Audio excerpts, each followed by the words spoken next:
Hey everyone! Our theme this month is Free Pattern February, so I decided to sew up this adorable woven kids dress by Duchess and Hare.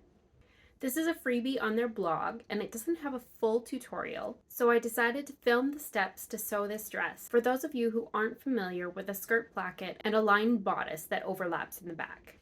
Now, the pattern comes with just a few pages to print at home, and then there are measurements for the skirt and the ruffle pieces, which are rectangles. The bodice pieces are super easy to print. There's only a couple of sides that need to be taped together because most of the pieces fit on an individual piece of paper.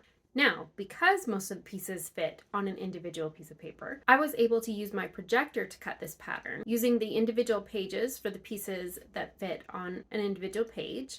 And then when it came to the lining pieces, which were split into two pages, I simply cut one half and marked where the join line was, and then I moved the other half to align with the projector and finished cutting it out. The skirt piece is quite large, and so when I finished sewing my first shoulder frill dress, I decided to make a second one, but I made the skirt piece slightly less wide, which allowed me to use a fabric that I only had 1 meter of. I ended up with some left over, so this would work equally as well with a 1-yard cut. But note, this is a wide cotton woven fabric, and regular quilting cotton typically comes in a 45-inch width, so this wouldn't work with that.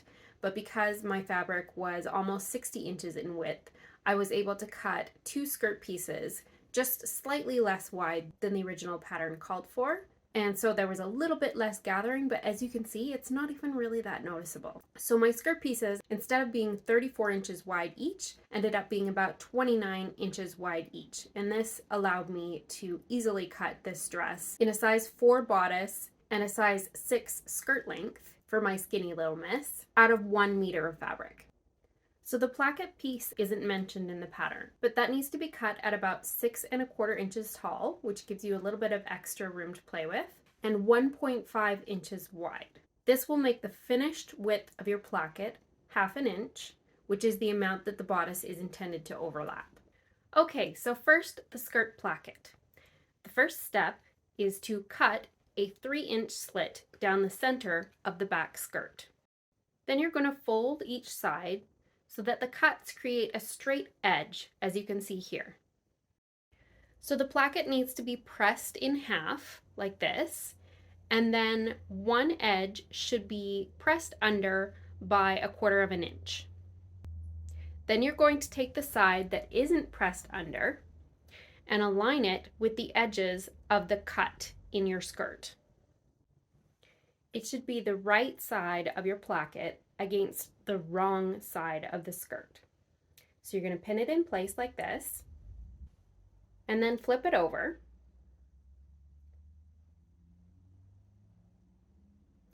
And you can see that the cut edges of the skirt create an almost straight line. There's a little bit of a V in the middle, which is unavoidable. So when you sew it, you want to catch just a little bit of the skirt at the bottom of that V. The rest of it's going to be sewn as much as possible at 1/4 inch seam allowance. But as you get closer to that V in the middle, it will be a little less. So your sewing line should be straight, but the lines of the skirt are a little bit diagonal. Use the placket as your guide for the 1/4 inch seam allowance. Okay, so after it's sewn, it will look like this. Give this seam a good press. And then what you're going to do next is wrap that other pressed edge around, encasing all your raw edges, and you're going to top stitch that pressed edge in place right over the stitching line. Fold the right side of the placket so that it is underneath the skirt and baste it in place along that top edge. This will help make sure that you remember that it needs to be folded when it gets sewn to the bodice later. Then what I like to do is fold that placket so it's facing each other and sew a diagonal line at the bottom right there so it stays in place better. And there we go, you can see it stays in place quite a bit better now. Okay, so next let's sew the bodice. So of your main fabric, you're going to have a center front, 2 center sides, 2 back sides, and 2 back centers. First, you want to take the center front and center back pieces and sew them together at the shoulder seams like this. Then you're going to do the same thing with the front and back sides.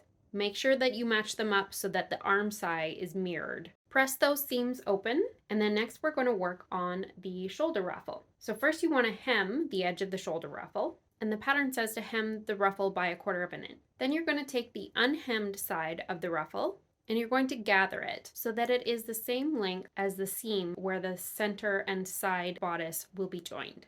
I chose to use a single row of basting stitches to gather my ruffles because I find that's all that's necessary for a short section, but a double row definitely is easier to work with. And there are other methods that you can use, such as gathering with clear elastic, which I'm going to show you later with the skirt. You want to place that ruffle right sides together with the center bodice. And it's best to baste it in place before you then add the side pieces. I forgot that step for my first one and it turned out all right. As you can see here, I sandwiched them together and pinned and sewed all in one step. But with my other ruffles, I did the basting and it was definitely a little easier to make sure that the ruffles were evenly gathered when I did the basting step. Okay, so here's what it looks like when the center and side bodices have been sewn together with the ruffle in between. You want to press that ruffle away from the center bodice. And then the pattern doesn't say whether to top stitch, but I did choose to top stitch along this seam and I like the way it looks and that it helps keep the ruffle pointed in the right direction. Okay, so now onto the lining. You're going to sew the front lining and the back lining pieces together at the shoulders, just like you did with the main pieces, and press them open at the shoulder seams. And then you're going to place your main bodice and your lining bodice right sides together and pin them together around the neck hole and down the side of the back. After sewing this seam, you want to clip along the curves so that it lays flat when you turn it around. And then you're going to do the same thing to the arm size. So you're going to have to fold that ruffle out of the way, the opposite direction as it will be later, while you pin and sew those arm sides together. Just like the neck hole, you want to clip along the curves, and then you can turn this bodice right side out. After turning the bodice right side out, you want to use a thin, blunt object like a chopstick to poke the back corners out, and then you are going to press all of those seams.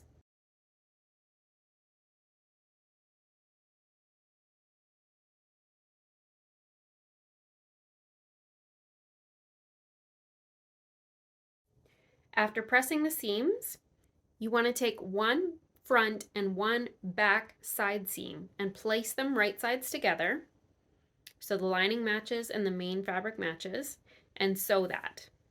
Then you're going to do the same on the other side of the bodice. And there we go, the bodice is complete. Now we just need to sew the skirt and then attach them together. So for the skirt, you are going to take the front skirt and back skirt, sew the side seams, and hem the bottom. I didn't film this part because it's pretty straightforward.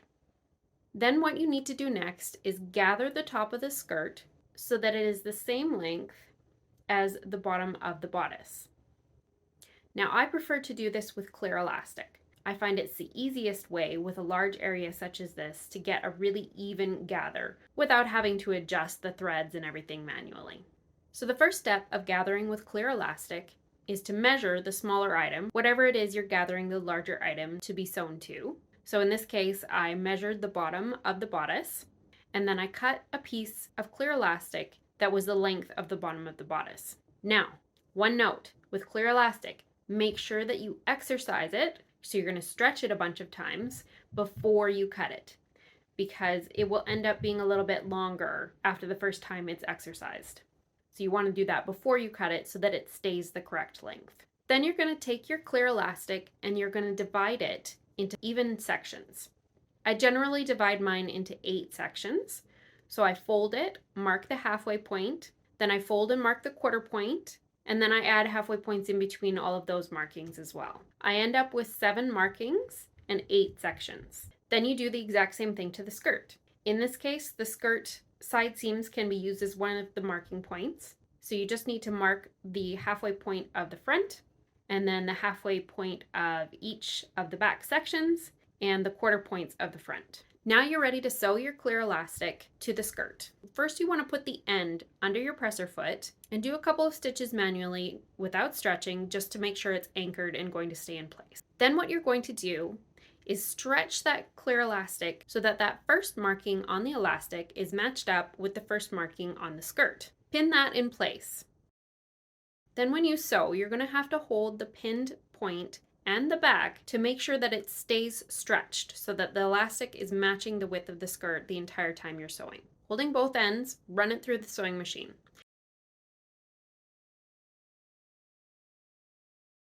When you get to the marking, move the pin down to the next marking and do it all over again.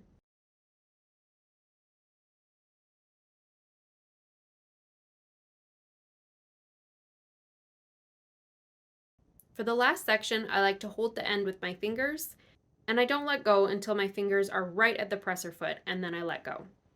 As you can see, this results in beautiful even gathers, and there's no basting stitches to remove, and you didn't need to do all of that adjusting manually. Okay, so sewing the skirt to the bodice. There's 2 different ways that you could do this.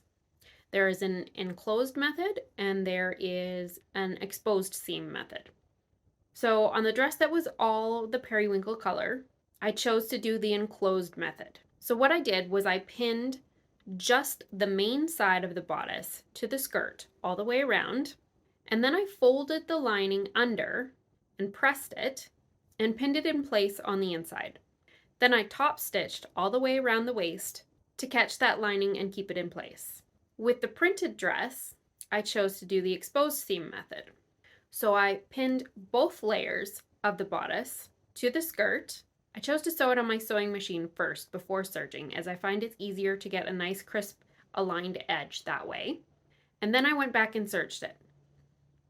Now, just a note, with the clear elastic in there and the gathers and all the layers, my serger did have a tough time, and I ended up having to change out my needles to a larger size needle. At each end, you're going to need to secure your serger tails, or if you did a zigzag, then that isn't necessary. But if you did use a serger, you're going to need to secure those tails.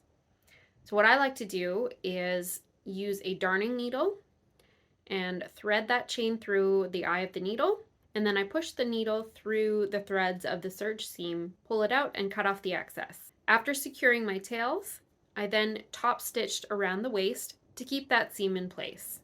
The final step of this dress is to add your closure on the back. I chose to use snaps, but you could also do buttons and buttonholes. Just note that it is a 1/2 inch overlap, so you're going to need to use fairly small buttons. Even my size 20 snaps were a little bit big, and I think my overlap ended up being a little more than a 1/2 inch. I probably should have used a size 16 snap. And that's it. So if you like this pattern, I would check out the rest of Duchess & Hare's collection. They have some great vintage style woven patterns for kids. And since Sew PDF has become their distributor, we've been adding projector files for their patterns, so we're slowly adding more of their collection to the site. Their regular patterns do have a full tutorial with pictures or illustrations. If you liked this video and would like to see more tutorials for similar patterns, please give this video a like, which will also help YouTube to know to share it with other people. Thanks for watching!